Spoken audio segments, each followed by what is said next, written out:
Il y a 109 ans, les montagnes et les plaines d'Anatolie résonnaient de l'écho tragique des plaintes d'un peuple qu'on assassinait. 1,5 million de personnes étaient victimes de la folie meurtrière de leurs bourreaux, lancés dans une entreprise de mort qui sera le premier génocide que connaîtra le XXe siècle. La mémoire des victimes de ce génocide est un hommage nécessaire pour les saluer et leur exprimer notre refus de l'oubli, mais aussi pour consoler les vivants, ceux qui demeurent aujourd'hui avec le souvenir encore vivace de cette époque funeste. Cette mémoire est aussi nécessaire parce qu'elle renferme toute la dignité du peuple arménien, qui veut croire à un avenir meilleur que celui qui lui fut assigné il y a plus d'un siècle.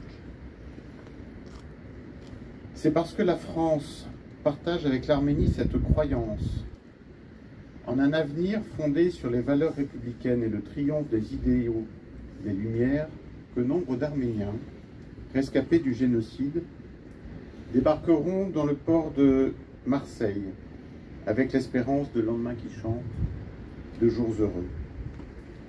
Ce même port où débarquera dans quelques jours la flamme olympique, symbole de paix et de fraternité.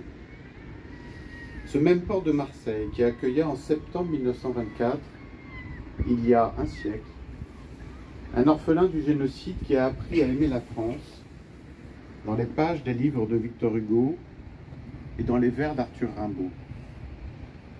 Cet orphelin, qui s'appelait Missak Manoukian, aima la France jusqu'au sacrifice ultime de sa vie.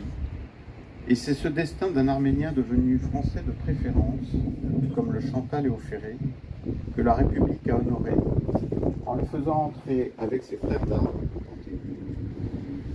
En cette journée où nous nous rassemblons, Français et Arméniens, dans le souvenir du génocide perpétré en 1915, nous regardons ensemble vers l'avenir et disons que la paix et la réconciliation sont possibles sur un chemin de vérité et de justice, que nous croyons ensemble à un monde de paix et de prospérité.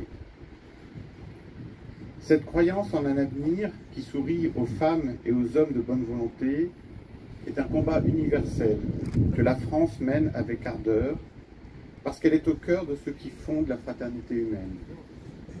Et dans cet espace de fraternité, la France et l'Arménie se tiennent fermement, sans faillir, côte à côte. Je vous remercie.